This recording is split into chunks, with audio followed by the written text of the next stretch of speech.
everyone, and welcome back to Women, Wealth, and What Matters, 5 Things with Tracy Byrnes. I am Tracy Byrnes. I'm a financial advisor, a certified divorce financial analyst, a former financial journalist.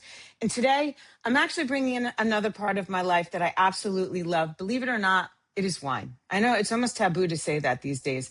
But for those of you that don't know, I am also a WSET Level 3, which basically means I spent a lot of time studying and drinking wine. So there's 2 ways to go in the wine world. You can become a sommelier, which means you're going to serve people and be in restaurants and do all those things. Or you go almost like an academic route. And think of it as college, the Wine and Spirits Education Trust out of London.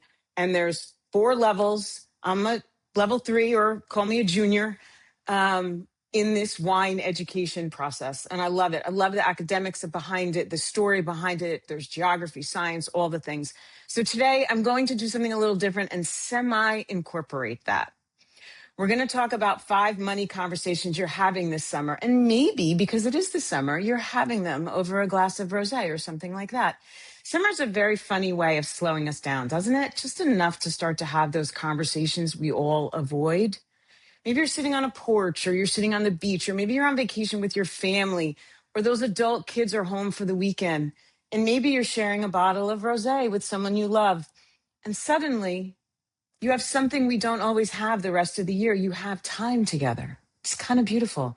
So today I want to give you 5 money conversations worth having before the summer ends. Not because I want to ruin happy hour by any stretch, trust me, but because some of the most important financial decisions in our lives start with a conversation. And since we're talking about rosé, I'm also going to sprinkle a little bit of wine knowledge in along the way, because I get a little bent out of shape when people mess things up about rosé, because it's one of the most beautiful wines out there. Lots of misconceptions, just like there's misconceptions about money. And look, if you don't drink, that's fine. None of this changes the point of today's episode. Grab a sparkling water, an iced tea, a mocktail, whatever makes you feel like summer in a glass. The important part is not what's in the glass. It's the conversation you're going to have with it. So pour yourself something you love, and let's get started. Before you do, my usual quick reminder, this podcast is for educational purposes only, not individualized investment, tax, or legal advice. Please consult the financial person in your life. Talk to the appropriate professionals about your situation. And please listen to our previous podcast too. We just did 5 things every college grad should know before he or she gets her first paycheck. I love that. There's so many good ones now. So please listen and pass them along. All right, let's get started. Number 1, I've said this so many times, but the first conversation you need to have is with yourself. Do I actually know where everything is? And please do this over a glass of wine or a mocktail, whatever makes you feel good. But this is the most important one. It doesn't require anyone else. It requires you to be honest. If I handed you a blank piece of paper today, could you list every account you own, every investment account, retirement account, credit card? How about those insurance policies? Every piece of debt? Better yet, can you tell me who the beneficiaries are on all your retirement accounts? Can you find your will? I know. Do you know who has power of attorney if something happens to you? And last and finally, my favorite, do you know all the passwords to your account? I'm going to probably say this every month, or at least every podcast, until somebody throws me off. If you're married and living with a partner, could you answer these questions for the entire household? Because you and I both know things happen to, that, dare I say, our partnerships. I cannot tell you how many smart, capable, successful women I have met who say some version of, oh, he handles that, which, by the way, I did do a podcast on, that book, Strangers. Amazing. The notion that he handles it is unacceptable, ladies. Unacceptable. I understand how this happens. In relationships, we divide responsibility. One person handles the travel, the kids, the plumber. One person pays the bills. I get it. The problem with dividing responsibilities, it means you give up knowledge. Don't do that, because life changes. People do get divorced. People get sick. People die. It's terrible. And relationships end. It happens. And suddenly the person who didn't handle the money now has to handle the money. And that many times can make you feel like Linda Blair in The Exorcist, and your head spins off your shoulders. But you need to take a breath and figure this out for you and you only. So this is your first money conversation. Sit down with yourself. Do I know what I own, what I owe? Better yet, do I know who to call? It's not complicated. This is not extrapolating or trying to get future values of numbers. This is just real basic financial awareness here. You need to do that before you do anything else. Okay, Here's your first quick wine interlude. Because if you are having this conversation with someone over rosé, I would like to talk about rosé quickly. I want to clear up one of the biggest misconceptions of rosé wine. Red and white grapes do not make pink like they do in kindergarten. Let me say that again. Red grapes and white grapes, all mushed together, do not make pink wine. That is what happens in kindergarten. So do not think you can go home, pour half a Cabernet Sauvignon, half a Pinot Grigio, and voila, you got rosé. That's not what happens. It starts, believe it or not, rosé starts with red grapes. And here's the thing. When you squeeze a grape, any color, what color is the juice that comes out? It's clear. Any color. Those deep, dark purple grapes, the juice is clear. The color comes from the skins. So when you make wine, they squeeze the grapes. The juice is in a barrel, and then they put the skins back in. So they put the skins back in, and now it's just a matter of time. If you put the skins in really quickly, there's a little bit of contact. What do you know? You get pink. If you put the skins in and you leave it for like weeks at a time, that's when you start to get those big, deep red wines. Pretty cool, right? I'm telling you, there's science in this too. I love this. So red grapes, shorter skin contact. So juice out, skins in. Could be a day. Could be 48 hours. Done. Pretty cool, right? Pink wine. The best. That's your wine lesson for now. Let's get back to the money. Number 2 conversation is with your partner. And again, we did a podcast on this. So for more details, go listen. But what happens if one of us is suddenly alone? This is the perfect conversation to have on the beach with a glass of something. I know it's not romantic, but neither is trying to find a life insurance policy during a crisis. If you're married or in a long-term relationship, here's the conversation you're going to have. What if one of us is suddenly alone? And I should rephrase this because couples that are thinking about getting married should have these conversations too. You do not even need to be in a long-term relationship. But let's talk about it. Who pays the bills now? Where are the accounts? Paying the bills actually is a big deal. If one of you covers all the long-term stuff and one of you covers the bills and the bill person dies, God forbid, that other person is really, really messed up as well. So many accounts, so many numbers. What's on automatic pay? Who the heck knows? These are questions. You got to put them on the table. The financial advisor, do we have one? If you don't know who it is, shame on you and your financial advisor. Property taxes, when are they due? Health insurance, that is the biggest thing ever. And of course, who are the beneficiaries of the retirement plans, life insurance policies, all those things. So I understand this is a tough conversation to have. Nobody wants to plan on the relationship ending. But as a certified divorce financial analyst, I see this. People are so romanticized by love. We're going to be together forever. And then all of a sudden something happens. And then nobody knows anything. In particular, it often ends up being the woman. And this drives me batty. So don't let this happen. She doesn't then know where the retirement accounts are. She doesn't understand the investments or the tax implications of selling them. She doesn't even know what the house originally cost. Just makes me want to scream because now we have to get that cost basis up, sister. Otherwise, you're going to pay a large capital gain when we sell this house. She doesn't know whether there's debt, what assets are titled together, which means we both own them, or which are just hers. And this one kills me. Sometimes she has not even met the family's financial advisor. This gives me agita.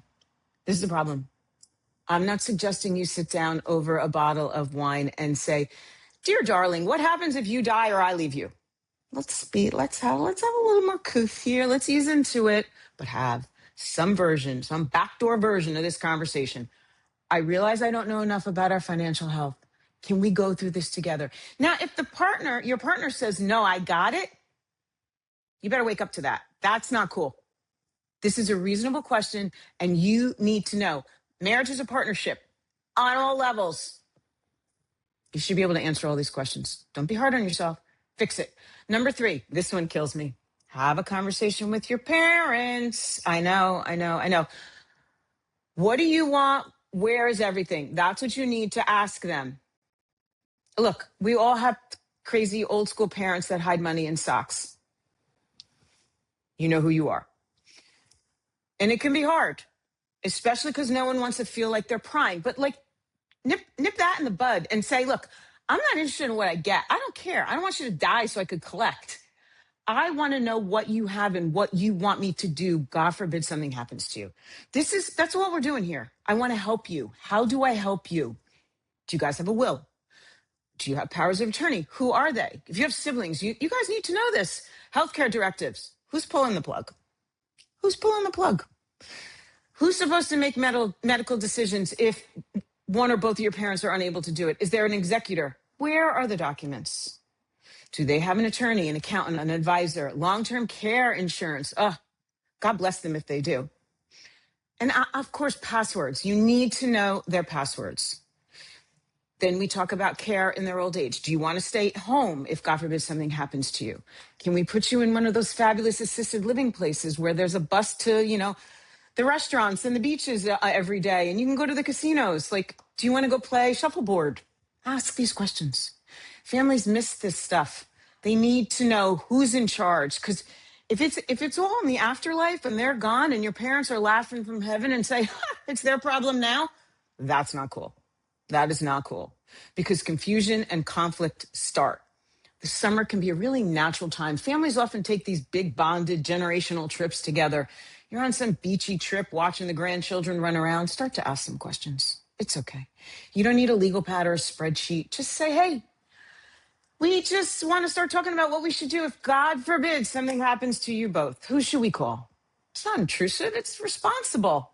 If they say everything is taken care of, you say, fantastic, way to go. Wonderful. Now, where is it? How do I get to it?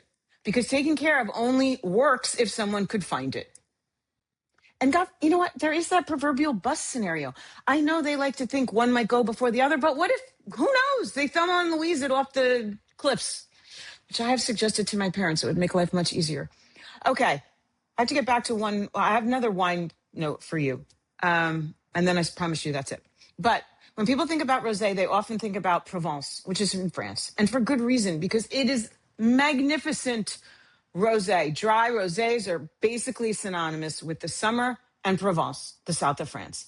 But believe it or not, rosé is made all over the world. France, Italy. So Sangiovese grapes make rosé in Italy. Phenomenal. Spain. And yes, the United States. Cabernet, Pinot Noir. They're putting out some beautiful rosés these days. So if you think you don't like rosé because a bunch of years ago you had it and it was so sweet, it makes me think back to those of you old enough will know what I'm talking about. Bartles and James pink wine coolers. That actually makes me nauseous just thinking about that. If that's what you think of rosé, trust me, she has evolved. She is phenomenal. Give it a shot. You just may not have found your favorite rosé yet. I'm just saying. All right, let's get back to these money conversations. Conversation number 4. This is my life. The conversation with your adult children. So ask them, what do you know about money and what do you expect from me? Yes. What do they, as your kids, expect from you as parents? I love this one. I'm currently living this one. I have 3 adult kids. If you have adult kids, you know something very funny happens. You spend these years trying to teach them, put money in your piggy bank, kids. Then all of a sudden they're adults. They have jobs, 401ks. By the way, this podcast we did about kids graduating from college and their paychecks, really great. Check it out. But then all of a sudden they're dating seriously and whoop, maybe someone wants to get married or they get married and they're thinking about apartments and homes. And then you're like, wait, did we even talk about all this? Do they even have a clue? And this is not like a lecture like, oh, I think you're spending too much. You should budget more. No. And please, I beg you, do not say, well, when I was your age, we saved X. Please don't do that. They'll go right to their phones and start scrolling through photos of Taylor and Travis's weddings. I'm telling you. Start with curiosity. Ask them, do you understand your 401k and how it works? Are you getting that match? I've said this before. I'll say it 4,000 times. Do you have access to a Roth 401k? Or a Roth IRA? Do you understand your health insurance? Do you have health insurance? Calling all kids who are about to be 26. You've been on your parents' insurance. You're going to have to make some decisions soon. 26, you're out. Do you have an HSA, health savings account? Phenomenal. Oh, here's a good one. Do you know your credit score? Let me just say something about this. Do not make one late payment. Do not make one. Not one. Because you will be dinged. And when you go get that first mortgage, you're going to find out your credit score was down and you're going to be angry about it. Do not. We've talked about emergency funds, but do you have one?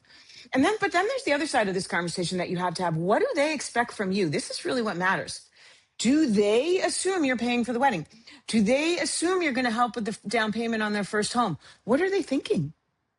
Do they assume they can move home? Mine absolutely do. And they should, if they ever need to. Do they assume there's an inheritance coming? That's a big fat assumption, by the way. I don't like that one, but I have to say it out loud because a lot of kids think, well, I'm just going to rely on that. That's kind of terrible. Be honest, though. Be honest with them with what you're willing to do and able to do, because that's another thing. This is one of the biggest mistakes I see parents make is sacrificing their own financial security so that little Jane could have her dream wedding. I knew a family growing up that actually took out a home equity loan on their home to pay for their daughter's wedding. Nails on a chalkboard to me. Are you kidding? I mean, luckily for them, they're still married, but 50% don't make it. You can borrow money for college. You can finance a house. You can scale down a wedding. You cannot borrow for a retirement. So you come first. Talk to your kids. Say, hey, this is what I have. This is all I can do. Set expectations. And while you're at it, tell them a little bit about your wishes. They don't need to know your net worth, but they do need to know if something happens to me tomorrow, where is everything? Who should I call? How do they get access? Do they know? Straight up, I don't think my kids know. I should have this. I am now calling the pot. What is the saying? The pot calling the kettle black. I have to tell my kids this stuff. Money conversations should not begin in a hospital bed, God forbid. They should not begin at a funeral. I'm sorry. They should happen now on that beautiful, peaceful summer vacation where you're all sitting together on the beach. Okay, number 5. I love this one. You need to have a conversation with your financial advisor. Have you called the person and said, hi, am I on track? Ask. This is a conversation I wish more people would have. I try to call and stay in touch. I think everything's great on my end, but you know what?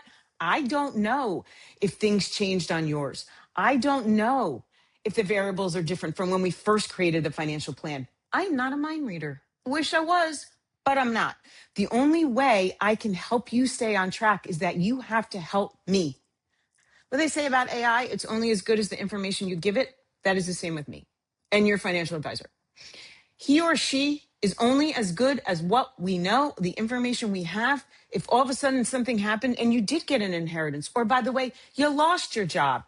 Very important facts. Very important facts. You need to ask. And it's more than just how did I do? How did my portfolio perform? I mean, that's fine. Performance matters, but it's not the whole conversation. The bigger question is, am I still on track? Market's been a little loony. We've talked about this. I did a mid-year podcast too. Market's been a little loony. Are you still on track? Can I retire when I want to? And when I do retire, how much can I spend in retirement? What if I live to 95? Which, by the way, all this longevity stuff, I think we're all going to live to 100. And all of our financial plan softwares or programs need to change. Because right now, I think we have everybody dying around 92. That's not good.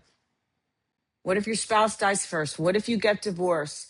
Can I make it? Ask all these questions. Am I holding too much cash?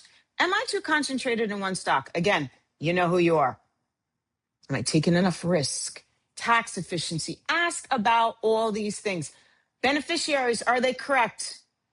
Ladies, if you're divorced and your ex-husband is still your beneficiary, shame on you. Shame on you.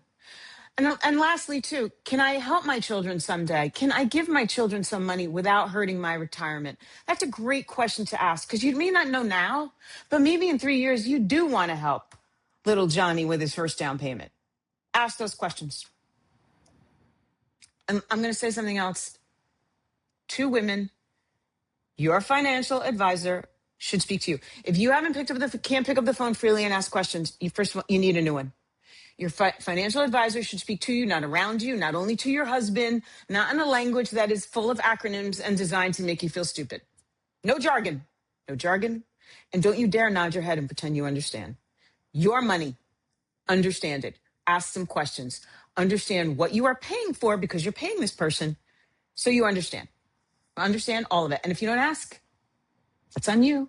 There are no stupid questions. And if the person makes you feel stupid, go to the yellow pages and find a new one. I just said yellow pages, by the way. All right.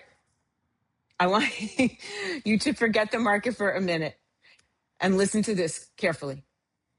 If you ask about your portfolio and the only thing you get is an investment answer, you're not having the right conversation. Investments are just a piece of your financial plan. Your dreams, wants, and wishes are a way bigger piece of that. I said what I said. Okay, here's your 5 conversations for this summer. 1 with yourself. Do I know where everything is? Number 2 with your partner. What happens if one of us is suddenly alone? Number 3 with your parents. This is the one where you're probably going to need all the rosé, by the way. What do you want and where is everything? Because they don't give it up easy, that generation. Number 4 with your adult kids. Make sure they know what's going on and what they expect from you as they move on in life. And number 5, the conversations with your financial advisor. Not how my portfolio did. Am I on track?